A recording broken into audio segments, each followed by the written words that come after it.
a sua Bíblia em Daniel capítulo 7, verso 25.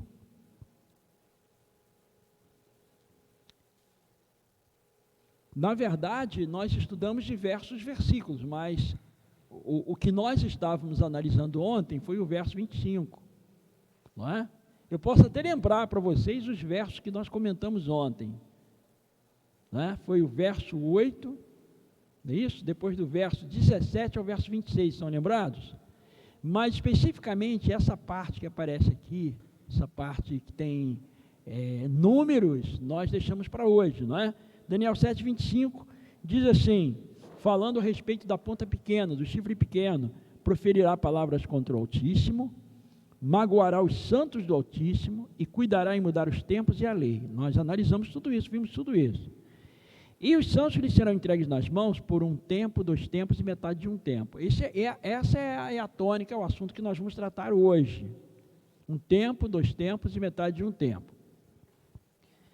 Bom, alguns de vocês talvez já tenham se perguntado, o que significa tempo em profecia? O que quer dizer tempo em Daniel?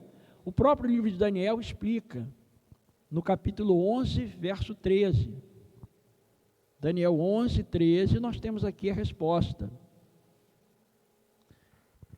Porque o rei do norte tornará e porá em campo multidão maior do que a primeira.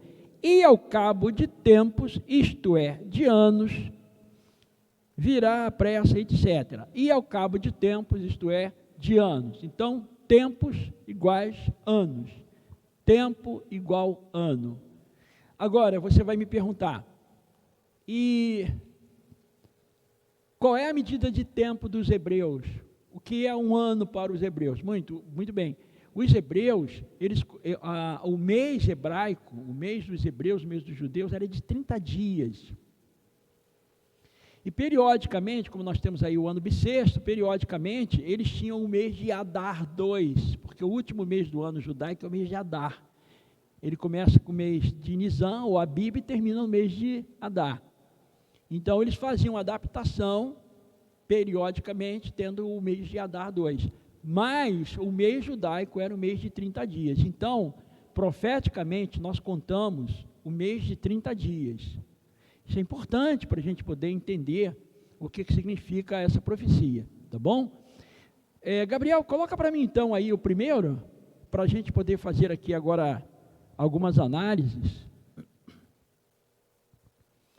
Hoje nós vamos observar, nós já começamos ontem, a verificar as atividades verticais, horizontais. O que quer dizer horizontais? Amanhã nós vamos falar da vertical, hoje vamos falar da horizontal. Horizontal é que tem a ver com as atividades terrenas da ponta pequena, as atividades terrenas da besta, não é? Então, tudo isso aqui nós vimos ontem, não é? Surgiu do quarto animal, no meio dos 10 chifres, depois deles, diferente dos outros, era maior do que os outros, depois Daniel viu que era mais robusto que os seus companheiros, já vimos tudo isso ontem, abateu a 3 reinos, nós vimos isso também ontem, proferirá palavras contra o Altíssimo, nós vimos ontem, inclusive eu mostrei para vocês algumas cenas aqui, né? Foi uma coisa assim chocante, né? Tremenda. Magoou os santos do Altíssimo, nós vimos isso, né? Palavras contra o Altíssimo, magoar os santos do Altíssimo, mudou os tempos e a lei, também vimos isso, né?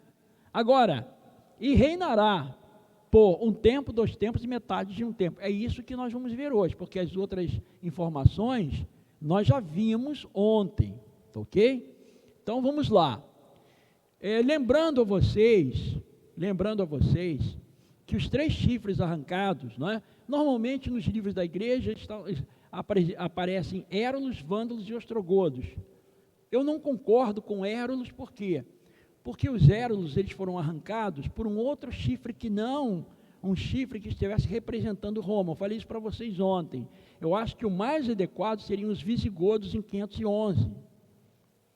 Clóvis derrotou os visigodos em nome do catolicismo, do bispo de Roma. Ele é chamado de o filho mais velho da Igreja Católica, Clóvis. Esse ano 508, portanto, eu considero que seja a queda do primeiro chifre. Depois os vândalos em 534 e os ostrogodos em 538, foi quando aqui começa então o poder temporal do papado. Nós vimos isso ontem também, tá ok? Aqui em 508 acontece algo diferente, que é um poder espiritual que ele assume muito maior do que os outros patriarcas. Nós explicamos isso ontem também, não é? Agora, nós vamos observar, né, um tempo, 2 tempos e metade de um tempo. Nós já começamos a abordar isso ontem. O poder temporal do bispo de Roma começou no ano 538. Poder temporal porque foi dado a ele não apenas o poder religioso que ele já possuía, embora agora ele foi aumentado, porque ele ficou acima dos outros patriarcas. Ele recebe então o título de primus inter pares, não é? Ele é maior do que aqueles que seriam os seus coiguais, porque eram 5 patriarcados principais, como nós falamos ontem.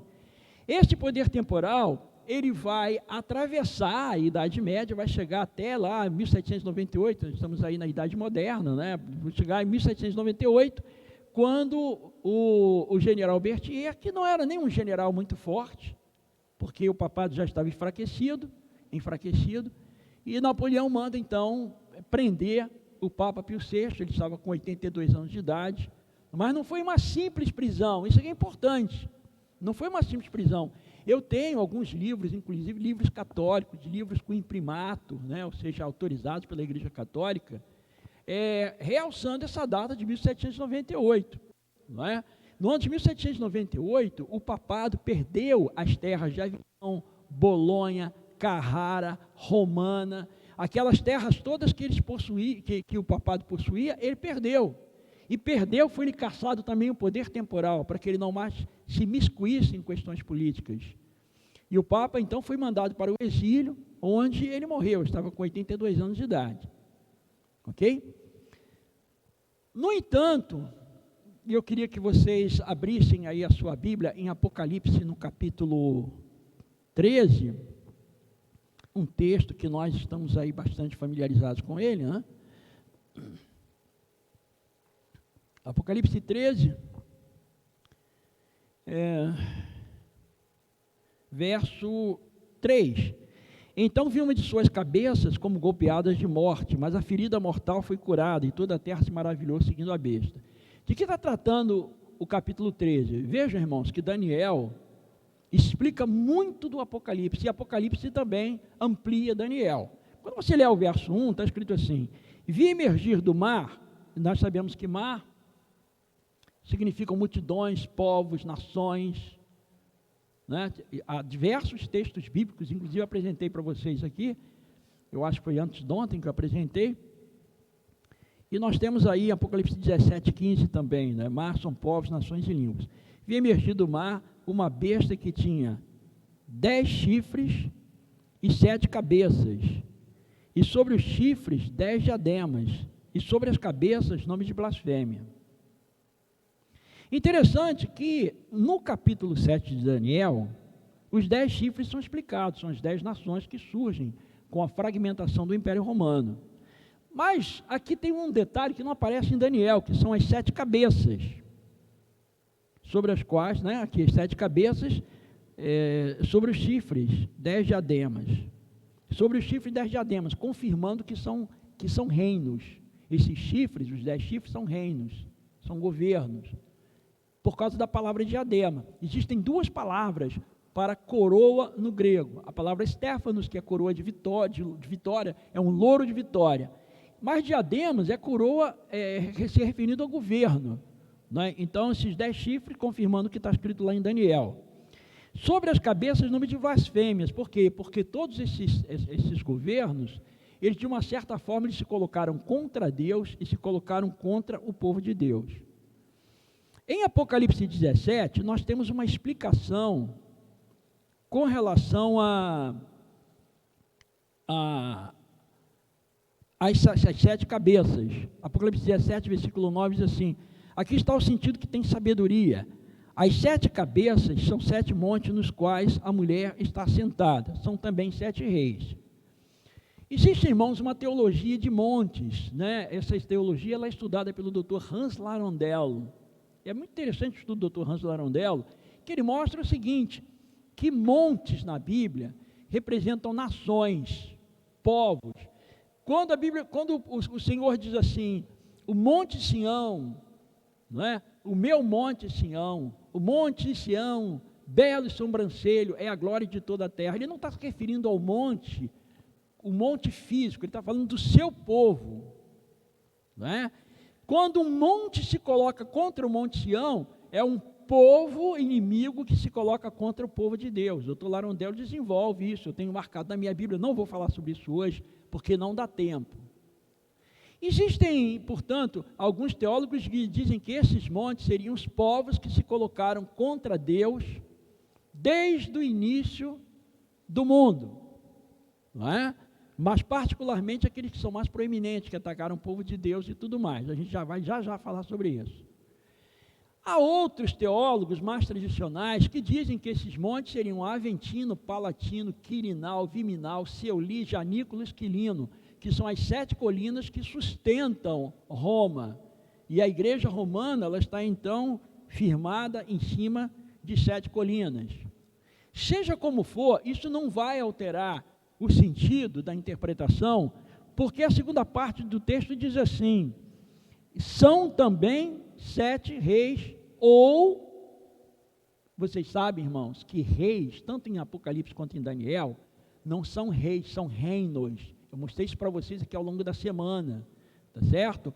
Quando você lê Apocalipse, você tem que ler Apocalipse à sombra de Daniel, não é diferente, porque quando o anjo vai explicar a Daniel, lá no verso de Daniel capítulo 7, versículo 17, não é? Ele diz assim, o quarto, aí você vai para o verso 23, o quarto animal será um quarto reino sobre a terra.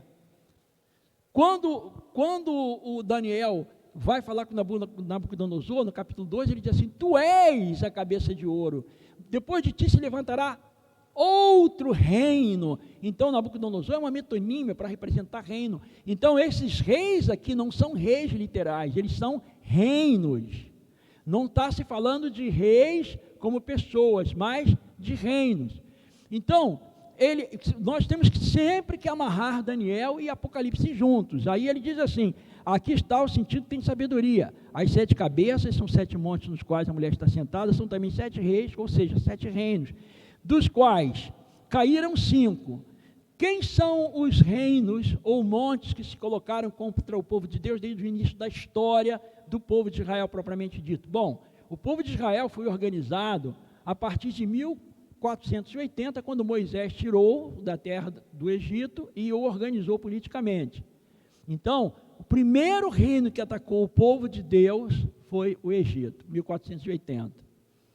Depois o segundo foi a Assíria, que em 722 destruiu completamente o povo do norte, as 10 tribos do norte. Depois você tem Babilônia, Medopérsia, Grécia, né? E Roma. Roma militar, tá certo? E finalmente você tem Roma papal. Aí ele diz assim, dos quais 5 caíram. Então contem aqui comigo, olha aqui, ó. Egito, Assíria, Babilônia, Medopérsia, Grécia. Um existe, Roma, e o outro ainda não chegou, que é Roma papal. Tá certo? Aí muitos dizem assim, quando eu vou explicar isso, algumas pessoas dizem assim, mas quando ele chegar tem de durar pouco. Aí as pessoas dizem assim, pastor, mas esse pouco aqui, veja, que desde que o papado chegou, já tem muito tempo. Por que eu tenho de durar pouco? Então vejam, irmãos, o pouco na Bíblia, nós temos que entender o que ele significa. Você tem 2 palavras para pouco, você tem micron e oligos. O oligos é o pouco escatológico. Por exemplo, quando você abre a sua Bíblia, em Apocalipse 12, versículo 12, está dizendo que Satanás foi expulso do céu, veio para a terra, sabendo que oligos tempo lhe resta, sabendo que pouco tempo lhe resta. Ora, desde que Satanás foi expulso do céu até agora, esse pouco tempo é comparado ao pouco tempo que nós estamos vendo aqui também, do reino da besta. Então não é o nosso pouco, é o pouco escatológico. para ser o nosso pouco, teria que ser a palavra micron, não a palavra oligos. Às vezes as pessoas interpretam erradamente a Bíblia exatamente por falta de um conhecimento mais profundo, não é? Quando a gente vai por um conhecimento mais profundo, fica mais fácil da gente entender isso, não é? Bom, eu não vou seguir com esse ponto hoje, porque no nosso trabalho aqui teria que ser mais direcionado para trabalharmos isso. Vamos continuar, Apocalipse 13, verso 2. A besta que vi era semelhante ao leopardo, Grécia. Por quê? Porque o romanismo, o papismo, tem muito da filosofia grega, inclusive a questão da imortalidade da alma, que é a maior herança dos gregos na nossa cultura ocidental. Semelhante a leopardo, com pés como de urso, seria as perseguições, seria a sua capacidade de suprimir os dissidentes, aqueles que pensam diferentes, e boca como boca de leão. A boca de leão aqui tem dois fatores, não é? São perseguições cruéis, o dragão arroja de sua boca, como nós vimos ontem, lá eu utilizei para vocês Isaías capítulo 8, versos de 6 a 8, vocês estão lembrados disso, né? E também a autoridade, a pseudo-autoridade de mandar, de colocar no lugar de Deus. E deu-lhe o dragão, o seu poder, o seu trono e grande autoridade, como já vimos aí durante a semana. Então vi uma de suas cabeças como golpeadas de morte, mas essa ferida mortal foi curada e toda a terra se maravilhou segundo a besta.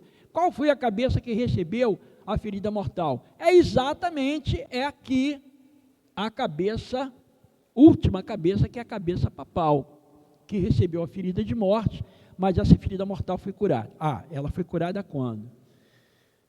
Bom, a ferida foi feita no período de Pio VI, mas logo em seguida chegou Pio VII, e começou a restaurar novamente o poder da besta. Né? Depois nós vamos ver aí o Concílio Vaticano I, que acontece aí em 1769, 1869, 1870, né? E aí já é votada a infalibilidade papal, não é? E vai acontecer um crescendo, não é? Nós vamos ter uma série de papas que vão sempre num crescendo.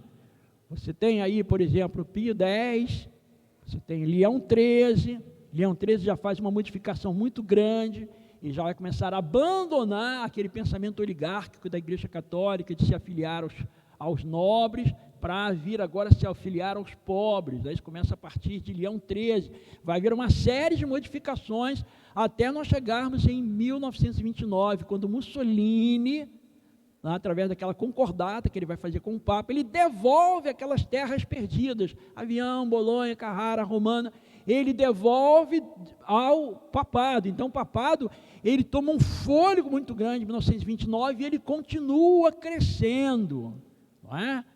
Depois nós vamos chegar aí em João 23, que convoca o Concílio Vaticano II, ele morre no meio do caminho, aí quem continua é o Papa Paulo VI, e sempre crescendo e amarrando as igrejas com movimentos ecumênicos, estabelecendo sempre esses movimentos ecumênicos. Então houve um crescimento muito grande do catolicismo, até chegar ao ponto em que nós chegamos hoje com essa popularidade tremenda, que hoje o papado tem uma força tremenda, falta pouco para ele chegar ao auge como se espera, tá bom? Nós vamos observar que esse cômputo aqui, né, ele vai aparecer em diversos lugares da Bíblia, não é? Um tempo, 2 tempos e metade de um tempo. Aqui, por exemplo, em Daniel capítulo 12, esse período é mencionado, ok? Vamos aqui em Daniel capítulo 12.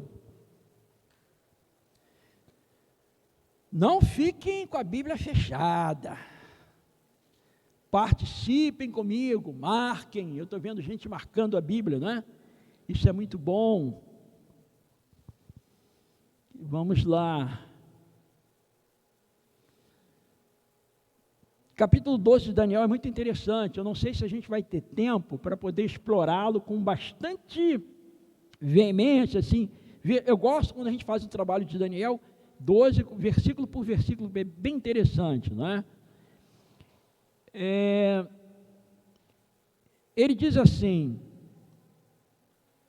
verso 3, os que forem sábios, pois, resplandecerão, como o fulgor do firmamento, os que a muitos conduzirem à justiça, como as estrelas, sempre e eternamente. Então, porém, Daniel encerra as palavras e sela o livro até o tempo do fim. Aqui ele vai mencionar uma expressão interessante, não é fim do tempo. Fim dos tempos é uma expressão paulina, o apóstolo Paulo é que fala em fim dos tempos. Fim do tempo é quando vem o Messias, foi o nascimento de Jesus. Tempo do fim é agora quando Jesus retorna, ou seja, é o período que antecede o retorno de Jesus Cristo. Então o livro de Daniel seria selado até o tempo do fim. Quando é o tempo do fim? Ele diz assim, muitos o esquadrinharão e o poder se multiplicará. Então eu, Daniel, olhei e eis que estavam em pé, outros dois, um de uma margem do rio, outro de outro lado. Um deles disse ao homem vestido de linho que estava sobre as águas do rio, quando se cumprirão essas maravilhas? Quer dizer, o tempo do fim. Ouvi o homem vestido de linho que estava sobre as águas do rio, quando levantou a mão direita e a esquerda ao céu e jurou por aquele que vive eternamente, que isso seria depois de um tempo, tempos e metade de um tempo, e quando se acabar a destruição do poder do povo santo, essas coisas todas se cumprirão. Então aqui, no ano de 1798, começou o tempo do fim. E uma coisa interessante, com a prisão do Papa Pio VI, as pessoas agora vão começar a explorar a Bíblia. Vão explorar porque elas tinham a Bíblia? Claro que tinham. Por que elas tinham a Bíblia? Por causa do movimento de reforma que foi feito no século XVI. Com o movimento de reforma, a Bíblia agora foi para a mão do povo. O povo tem a Bíblia. E agora as pessoas começam a explorar a Bíblia para saber o que está acontecendo. Então, qual o livro que vai ser mais explorado, que vai ser mais lido aqui depois de 1798? É o livro de Daniel. Inclusive Isaac Newton escreveu um tratado sobre Daniel. Você vai encontrar muitos autores escrevendo a respeito de Daniel a partir do ano de 1798. Então, o saber bíblico, ele iria se multiplicar a partir do ano de 1798. Interessante, né, quando a gente vai fazendo essa abordagem. Agora, abram a sua Bíblia em Apocalipse 10, mas primeiro eu vou ler de novo aqui, Daniel 12, 10. Ouvi o homem vestido de linho que estava sobre as águas do rio, quando, preste atenção na imagem pictórica, quando levantou a mão direita e a esquerda ao céu, e jurou por aquele que vive eternamente, que isto seria depois de um tempo, 2 tempos e metade de um tempo. E quando se acabar a destruição do poder do povo santo, essas coisas todas se cumprirão. Aí você vai para Apocalipse capítulo 10. E você vai ver uma coisa bem interessante, porque Apocalipse capítulo 10 vai tratar exatamente do movimento do advento. Não é?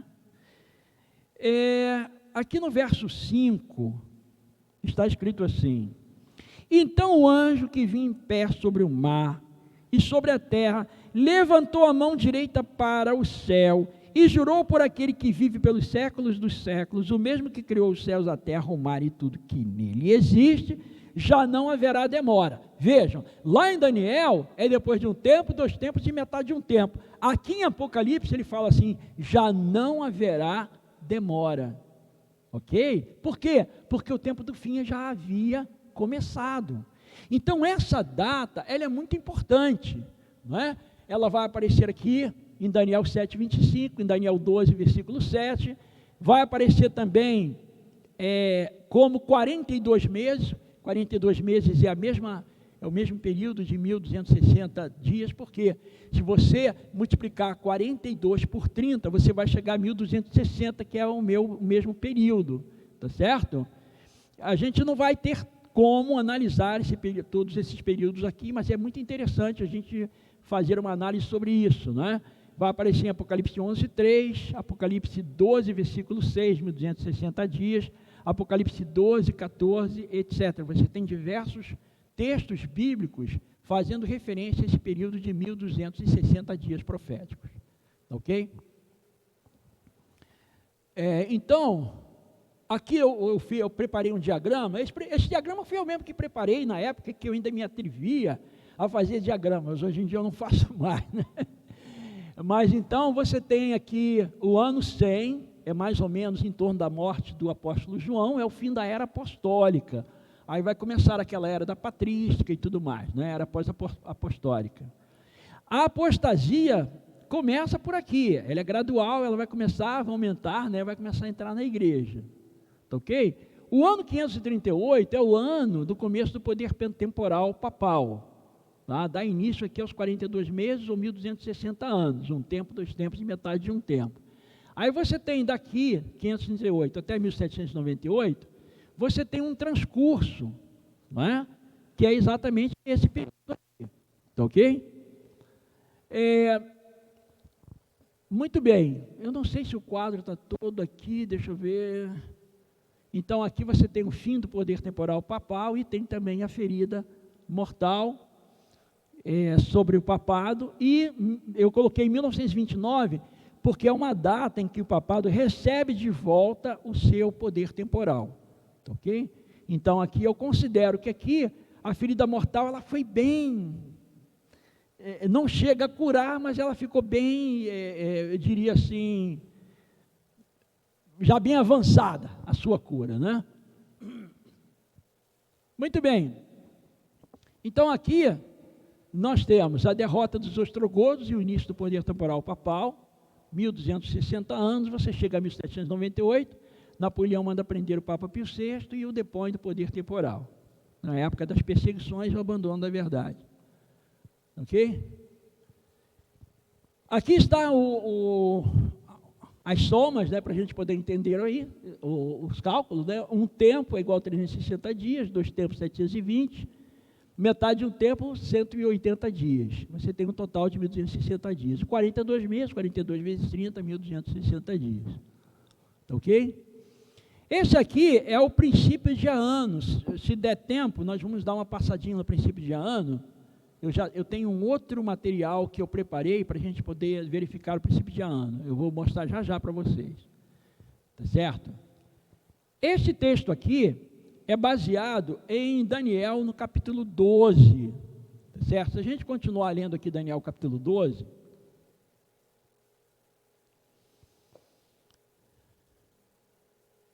abram lá, irmãos, a sua Bíblia, em Daniel 12. Daniel e Apocalipse, eles caminham de mãos dadas, né? Verso 8, eu vi, porém não entendi, Daniel 12, 8. Então eu disse, meu Senhor, qual será o fim destas coisas? Ele me respondeu, vai Daniel, porque essas palavras estão encerradas e seladas até o tempo do fim, que é a partir de 1798. Muitos serão purificados, embranquecidos e provados, mas os perversos procederão perversamente, e nenhum deles entenderá. Mas os sábios entenderão. Depois do tempo em que o sacrifício diário for tirado, irmão, o sacrifício tirado não está no original. O que está aqui é o tamid. Depois do tempo em que o contínuo, a palavra tamid, traduzida como contínuo, ela se refere à ação contínua de Cristo no santuário celestial. Por exemplo, eu devo passar isso para vocês possivelmente amanhã, tá? Eu não vou gastar muito tempo com isso, mas só para vocês terem uma ideia. Tudo no santuário era contínuo, o altar do holocausto era contínuo, porque não podia apagar o fogo. A pia era contínua, não podia faltar água. O pão das mesas da proposição, que ficava do lado direito do lugar santo, a mesa dos pães de proposição, não podia faltar pão. Por quê? Porque Cristo é o pão da vida. Ele é simbolizado no pão. Então os sacerdotes, eles trocavam esse pão uma vez por semana, mas eles primeiro colocavam um pão novo e depois tiravam o pão velho, porque na mesa não podia faltar pão, é pão contínuo. A lâmpada do lado esquerdo, dos castiçais, as lâmpadas não podiam se apagar, porque representam Cristo, a luz do mundo. Então, tudo no santuário era contínuo. Isso representa o quê? A ação contínua de Cristo no lugar do pecador. O que o papado faria? Né? O que ele faria? Ele diz assim, depois do tempo em que o contínuo for tirado, eu posso colocar o original para vocês aqui verem, né? Depois em que o contínuo for tirado, e posta a abominação desoladora, ou seja, a intercessão dos santos, a intercessão de Maria no lugar de Cristo, haverá ainda 1290 dias. Ora, irmãos, quando foi pela primeira vez que o papado recebeu a prerrogativa de ficar no lugar da divindade? Eu falei para vocês isso ontem, não é? Através de Clovis. Agora, o papado, o bispo de Roma, ninguém mais tem autorização para se chegar a Deus, primeiro tem que passar por ele. Ele passa a ser o legítimo intercessor, ele passa a ser o representante de Deus na terra. Então, todo pedido tem que vir por ele, através dos seus representantes, dos prelados que estavam espalhados pelo Império Romano. Isso aconteceu quando? No ano 508. Então, aqui é o início do poder desolador, é o ano 508. Então, quando é que foi posta essa abominação desoladora? Foi no ano 508. Aí ele diz assim: depois do tempo em que o contínuo for tirado e posta a abominação desoladora, haverá ainda 1260 dias. Bem-aventurado que espere, chega até 1335 dias. Aí, vejo aqui que coisa interessante, irmãos. De 508, você colocar 1290, você vai chegar em 1798, tempo do fim. 508, 1335, você vai chegar exatamente com a pregação do advento, a primeira mensagem, segunda mensagem angélica. Aqui, bem-aventurado que espera e chega até o juízo, porque a mensagem de Miller, ela foi essencialmente uma mensagem de juízo, que representa o toque das trombetas, chama o pessoal para se preparar para o Yom Kippur. Então, é bem-aventurado quem espera e chega até o ano de 1844, quando Deus vai estabelecer, então, a reforma e começar o período de juízo. Aí o texto continua dizendo assim: tu, porém, Daniel, segue o teu caminho até o fim, pois descansarás e ao fim dos dias te levantarás para receber a tua herança. Interessante, irmãos, que eu vou ver se amanhã eu trago para vocês, ou amanhã ou depois, esse texto aqui, como ele está escrito em hebraico, tá ok? A palavra, o fim dos dias, ela é colocada lá no final da frase, diferente do que está aqui em português. Só que tem um fato que é muito intrigante, porque a palavra dias, Yomim, Yom é dia, Yomim é o plural de dias. Mas Daniel, ele não escreveu Yomim com o mem final, ele colocou um num, em vez de ele terminar com M, ele terminou com N. E isso cria entre os filólogos, as pessoas que estudam a linguística de Daniel, por que Daniel teria feito isso? Que Daniel não errou, Daniel conhecia muito bem o hebraico e o aramaico, por que ele usou um N no lugar de M? É porque em aramaico, quando você escreve dia, você termina com N e não com M. Daniel juntou o hebraico com o aramaico, possivelmente, irmãos, Daniel tenha feito isso, para que nós não imaginássemos que esse período aqui, ele vai até o fim dos tempos, mas ele encerra no ano de 1844, então para que a gente não confundisse isso, ele usou um N para dizer, isso aqui não vai até o fim, isso aqui não vai até o fim. É muito interessante, eu vou ver se eu consigo trazer aí amanhã ou depois eu trago para vocês poderem ter mais subsídios com relação a essa questão. Bom, aqui nós vamos falar um pouquinho do Sínodo dos Palmares, né? E nós temos aí algumas ideias do Sínodo dos Palmares. O Papa é juiz vigário de Cristo, não pode ser julgado por nada. Clovis, rei dos francos, é convertido à fé católica e incrementa a supremacia papal com a vitória sobre os godos. Em 508 ele derrota os inimigos do papado e recebe o título de filho mais velho da Igreja Católica. Então aqui começa a supremacia religiosa do papado, no lugar do contínuo de Cristo é colocada então a abominação desoladora. Aí estão os cálculos para vocês terem uma ideia, né? Tá certo? E aí a gente termina essa parte. Bom, eu queria passar para vocês rapidamente, não demorando muito, porque a hora hoje é dia de semana, mas eu acho que a gente andar um pouquinho mais. Eu queria mostrar para vocês da onde foi tirado o princípio de ano. Irmãos, o princípio de ano é muito importante para nós, adventistas do sétimo dia. Quando você faz um estudo na igreja,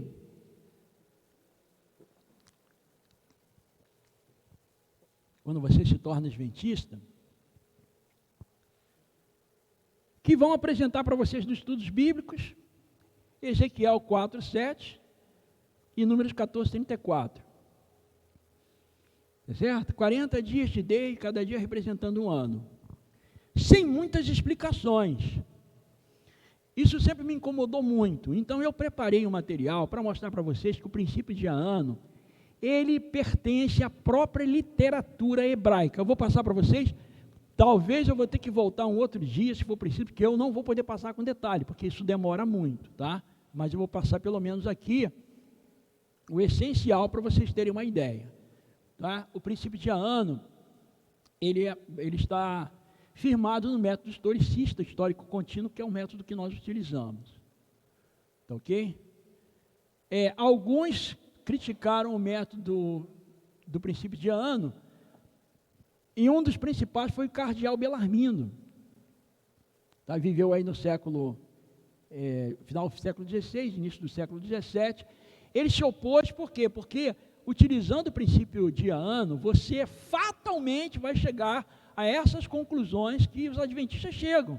Por que muitas igrejas abandonaram o princípio de ano? Porque se você for seguir o princípio de ano, automaticamente você vai ter que ser adventista. Tem jeito, irmãos. Se você colocar todos aqueles cálculos ali, e aí, esse cavalheiro aí, o cardeal Belarmino, ele utilizou outros métodos de interpretação para poder fugir, disse, não, o princípio de ano não deve ser usado e tudo mais, essas coisas assim, tá bom? Então nós vamos ver aqui, e agora, bem interessante, eu tenho certeza que vai ser uma riqueza muito grande para vocês, né? Vejam lá. Gênesis 29 e 27, se vocês quiserem anotar, anotem esses textos, é importante, apesar de que, eu vou repetir para vocês, já falei no início da semana, este material está sendo gravado, e eu estou deixando aqui no computador, depois vocês falem com o Gabriel, todos esses arquivos, vocês podem levar para casa, tá bom? Vocês estudarem em casa. Aqui é aquele episódio de Jacó, ok? Jacó trabalhou 7 anos para poder se casar com Raquel, mas o pai dela lhe deu Lia na noite de núpcias, não é? Aí ele acorda no outro dia e ele falou, olha, mas você me enganou, você me deu a mulher errada, eu não trabalhei 7 anos por Lia, trabalhei 7 anos por Raquel. Aí Labão diz assim, decorrida a semana destas, dar-te-emos também a outra, pelo trabalho de mais 7 anos, que ainda me servirás. Então você veja, decorrida a semana destas. Ele intercambia semanas com anos. Então, como é que vai decorrer a semana de Raquel? A semana de Raquel seria decorrida da seguinte forma, ele vai passar as núpcias de uma semana com ela. Ok? Depois ele vai receber Lia e vai trabalhar 7 anos. Desculpa, vai receber Lia não. Aí ele vai receber Raquel, né? Ele vai fazer núpcias com Lia, ele recebeu Lia, faz núpcias de uma semana, depois ele trabalha mais 7 anos para pagar Raquel, ele já vai receber Raquel, mas ele também vai ter que trabalhar mais 7 anos. Então a gente tem aqui um intercâmbio de 7 anos com uma semana, que são 7 dias. Aqui em Levítico 25:8 você tem, contarás 7 semanas de anos, 7 vezes 7 anos, de maneira que os dias das 7 semanas de anos te serão 49 anos. Isso é muito claro, né? Aqui nós temos as semanas de anos. Aqui você tem Ezequiel 14:34, Ezequiel 4:7, desculpa, Números 14:34 e Ezequiel 4:7. Aqui está escrito errado, depois eu tenho que corrigir. Ezequiel 4:7. Esse texto você já conhece, segundo os dias em que espiassem a terra, isso aí a gente já conhece, eu vou passar na frente aqui, certo? Eu coloquei, irmãos, os textos aqui, no quadro, em hebraico. Por que eu coloquei em hebraico? Para a gente poder ter uma ideia de que a literatura hebraica, ela tem no seu sangue, tá? No seu âmago, na sua essência, o princípio dia-ano. Nós vamos ver isso aqui agora. Tá certo? Então, aqui em Êxodo 13, versículo 10, está falando das festas anuais. Se você abrir a sua Bíblia em 13, no capítulo 13, você vai ver que as festas anuais. Ah, pastor, quais eram as festas anuais? Quais eram? Páscoa, Pão Asmo, Primícias, Pentecostes, trombetas, Yom Kippur, cabanas. Essas festas eram festas anuais. Aí está escrito assim: portanto, guardarás essas ordenanças no determinado tempo, de ano em ano. Só que os tradutores da Bíblia, irmãos, da Alemanha, dos Estados Unidos, da Inglaterra, da França, do Brasil, da Argentina, todo mundo que conhece o hebraico e que traduz a Bíblia, sabe que muitas vezes mesmo, o texto hebraico não escreve de ano em ano, mas é subentendido, é representativo. Por quê? Porque para os hebreus, o dia, se ele tratasse de ano, por exemplo, eu digo assim, olha, o ano que vem celebraremos a festa da Páscoa. O hebreu, ele diria, o dia que vem celebraremos a Páscoa, esse dia representando o ano. Então veja aqui: portanto, guardarás esta ordenança um determinado tempo. O texto está aqui, ó. Vai Amarek et Hakak Hazot Lemoida Miamim e Amimá. Miamim e Amimá. Miomim e Amimá.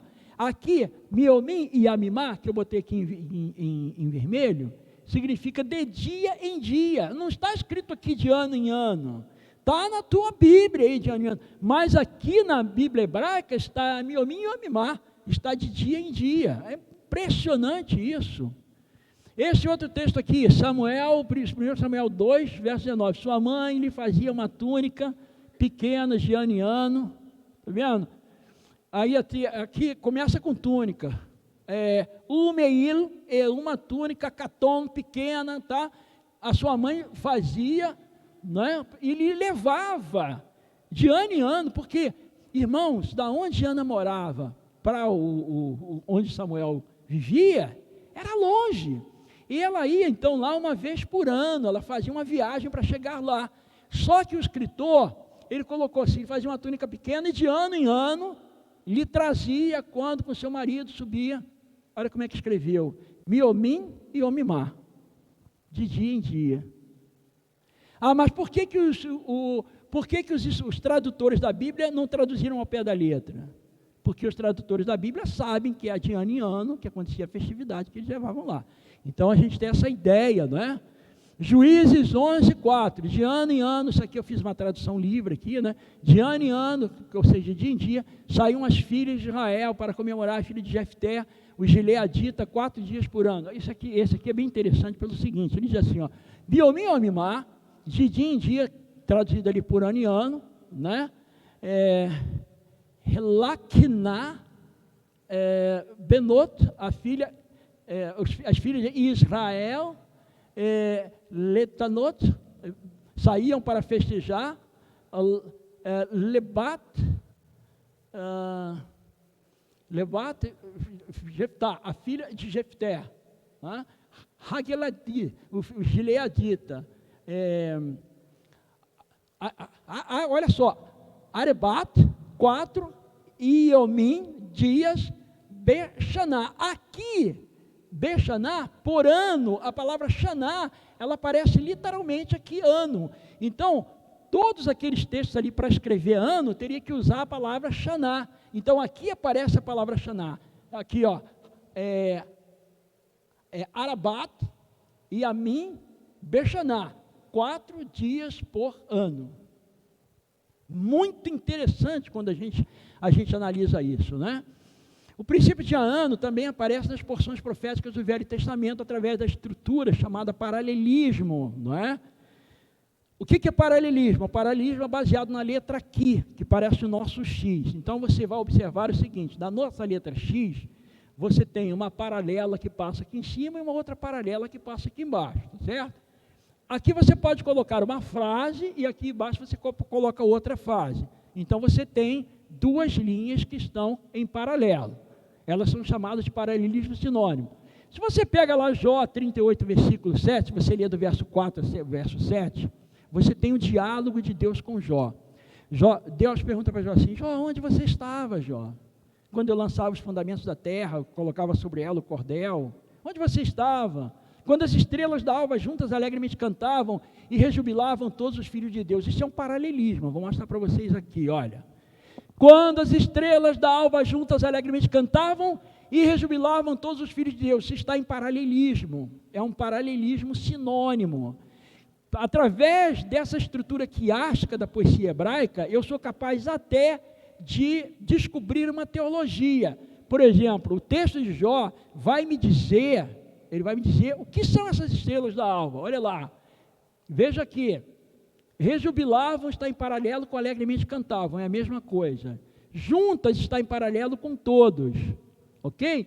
E as estrelas da alva são nada mais, nada menos do que os filhos de Deus.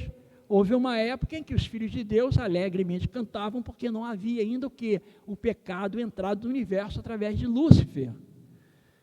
Aí você tem em Jó 10, versículo 5, são os teus dias como os dias do mortal, são os teus anos como os anos de um homem. Está falando a mesma coisa, irmão, isso é um paralelismo sinônimo. Então aqui dias está em paralelo com anos, quer dizer a mesma coisa. Olha lá, teus dias, teus anos, né? Olha lá, dias do mortal, dias de um homem, porque o homem é mortal. Aqui você tem um paralelismo sinônimo, é muito interessante quando você observa isso, né? Dizia, falem os dias e a multidão dos anos, ensine a sabedoria. Ramarete, falem e a mim os dias, e da Beru, né? E ensine sabedoria e tal. Enfim, aí você tem aqui e a mim, e você tem Shanim. Você tem aqui dias e você tem aqui anos, intercambiavelmente, em paralelo. Então ele está falando anos, ele está comparando com dias. Então você tem aí o princípio de anos. Olha outro paralelismo, esse paralelismo aqui é muito interessante. Olha, se o ouvirem e o servirem, acabarão seus dias em felicidade e os seus anos em delícias. Aí eu coloquei aqui, olha, está vendo? Olha, ouvirem e servirem. Você tem aqui, ó, está vendo? Shemahu, ouvir. Avadu, servirem, não é? Então, ouvirem e servirem é a mesma coisa. Aí acabarão os seus dias em felicidade e os seus anos em delícia. Felicidade é a mesma coisa que delícia. Ouvir é a mesma coisa que servirem. Anos, a mesma coisa que dias. Eles estão em paralelo. Aí você tem o princípio dia, ano. Tem também lá no Salmo 77:5, penso nos dias de outrora, trago à lembrança os anos dos tempos passados. O que são tempos passados? São os dias de outrora. Então você tem aqui Yamim e você tem Shenot. Yamim, você tem dias. Shenot, você tem anos. Estou notando? Estou observando que paralelo interessante. No Salmo 90, versos 9 e 10, você também tem um paralelismo aqui, né? E você tem o princípio de ano também na literatura hebraica, judaica, do período intertestamentário. Por exemplo, o livro dos Jubileus, ele traz um paralelismo também. Por exemplo, ele vai utilizar, em vez de falar anos, ele vai falar semana, em vez de falar 7 anos, né? 7 anos, ele vai utilizar 7 semanas de anos. Nós vamos ver isso aqui, olha. Então, vamos ver aqui, ó. Se ficar difícil, aí vocês perguntam que a gente tenta resolver. E este festival era celebrado no céu, do dia da criação até os dias de Noé. 26 jubileus, quantos anos tem cada jubileu, irmãos? 49 anos, certo? Cada jubileu tem 49 anos. 26 jubileus dá quanto? Façam as continhas aí. Então veja, olha lá. Está falando de Noé, tá? Olha, 26 jubileus e 5 semanas de anos. 5 semanas de anos, 5 vezes 7, 35. Não são 35 dias, são 35 anos. Ok? Aí vai dar 1309 anos. E Noé e seus filhos, não tem jeito. Eu vou ter que ler aqui no meu iPad, porque ali ele come o pedaço do texto, a gente não consegue ver, né? Vamos ver aqui.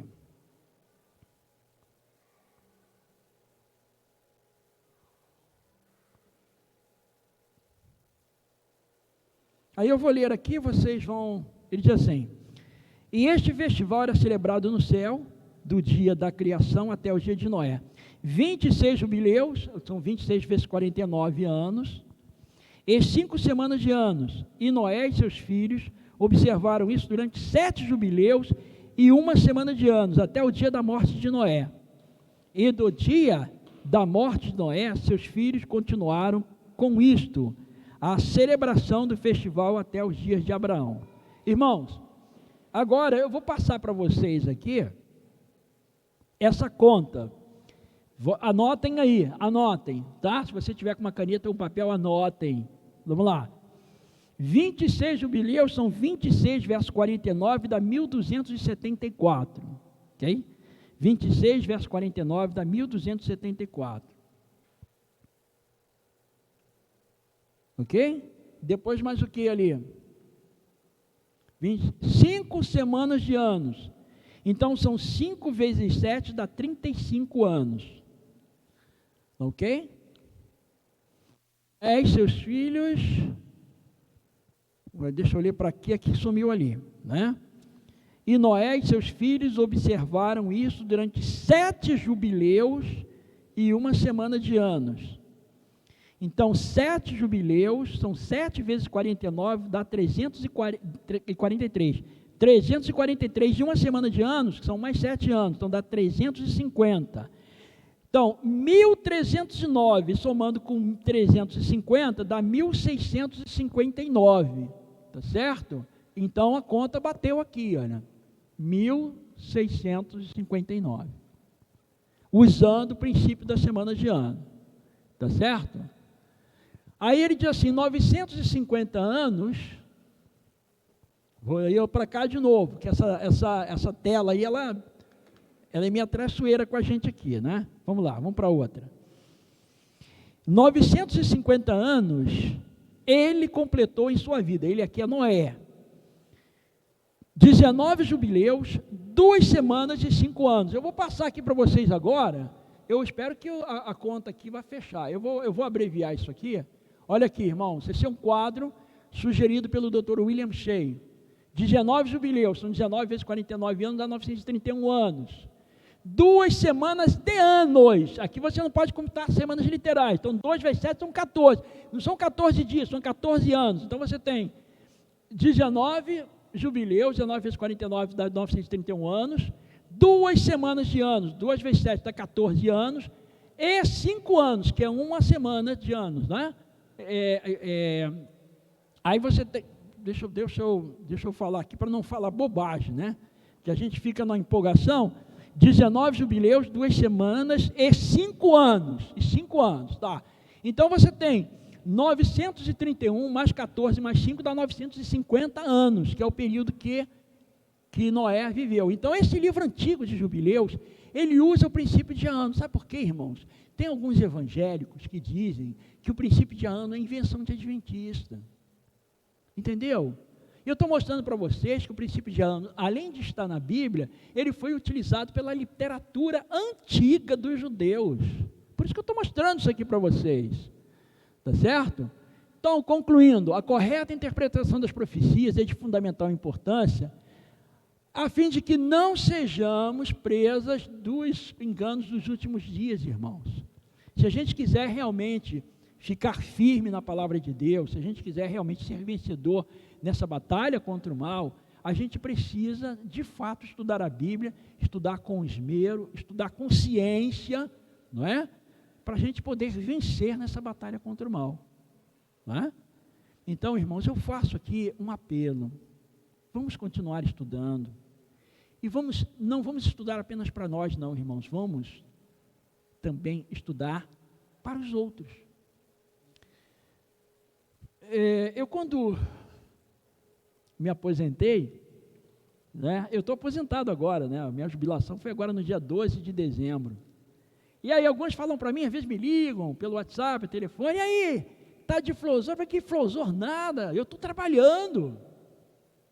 Eu faço trabalho em casa, eu saio para fazer semanas de oração, semanas de evangelismo. Eu não vou parar, só vou parar o dia que Deus fechar os meus olhos. Ou então quando Ele voltar nas nuvens dos céus, não vou parar. Então eu tenho estudo, na segunda-feira, eu dou um estudo bíblico lá para a Holanda, para o pessoal lá da Holanda, uma bênção, você estudar com o pessoal da Europa. Esse meu estudo para a Holanda, tem gente de Portugal que participa, tem holandeses que participam, tem gente do Brasil aqui que participa. Coisa maravilhosa, irmãos. Na terça-feira eu tenho outro estudo bíblico, sabe? Eu também visito os meus vizinhos. Eu falei para vocês ontem aqui, eu tenho sempre livro no carro para poder dar o livro, falar para as pessoas da volta de Jesus. Até aconteceu um episódio bem interessante, o Veniro presenciou isso, né? Nós fomos comprar um pão ali na padaria, e eu falei para o Juveniro, deixa que eu pago o pão. Aí ele falou, tá bom, fica à vontade, né? Aí eu fui pagar o pão. Aí eu peguei o cartão, e a moça do caixa, falei para ela, debita na conta do pastor. Ela falou assim, o senhor é pastor? Eu falei, da Igreja Adventista do Sétimo Dia. Estou aguardando a volta de Jesus, me preparando para isso. E você? Aí ela, é mesmo. Eu falei, pois é, nós estamos no tempo do fim, aí as coisas estão acontecendo. É mesmo. Quer ganhar um livro falando sobre isso? Quero. Fui lá no carro, peguei 2 livros, um para você e uma para a sua colega do caixa aí. Já dei a minha mensagem, já deixei minha mensagem. Entendeu? A gente tem que fazer isso. Não adianta a gente ter todo esse conhecimento, isso tudo, e ficar guardado. A gente tem que passar isso para as pessoas, alertar as pessoas, conquistar as pessoas para Cristo, porque um dia Ele vai perguntar, o que você fez por mim? Você sabe que aquele vizinho, aquela pessoa assim, aquele outro, né, poderia estar aqui se você tivesse se esforçado mais? Né? Então, sabe, irmãos, a gente realmente precisa se esmerar, e eu quero fazer uma pergunta. Nós vamos ter música hoje, Jô? Não, né? Eu queria fazer uma pergunta para vocês, que é uma pergunta para mim também. Quantos de nós vamos dizer assim, Senhor, eu quero me aperfeiçoar na fé, eu quero me aperfeiçoar no conhecimento, Senhor, eu quero ser salvo, quando o Senhor voltar, eu quero estar entre os salvos, eu quero abrir os braços e dizer, Senhor, eis que este é o Deus aqui que eu estava aguardando. Quantos gostariam de dizer isso? Vamos ficar em pé, irmãos, e vamos fazer uma oração, e vamos pedir a bênção de Deus. Pai Celestial, louvadíssimo e bendito seja, Senhor, o teu santo nome. Senhor, eu quero te agradecer pelas múltiplas bênçãos maravilhosas que tu tens derramado sobre nós. A despeito de estarmos com uma semana de poucas pessoas, Senhor, poucas pessoas, mas os poucos que estão vindo são como aqueles discípulos do Senhor, o teu Filho Jesus.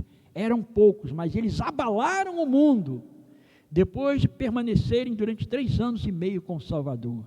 E assim também, Senhor, que aconteça conosco, que nós também saiamos para abalar as estruturas de Nova Friburgo, com o nosso testemunho, com a nossa pregação, com a nossa literatura, com o nosso conhecimento, com a nossa fé.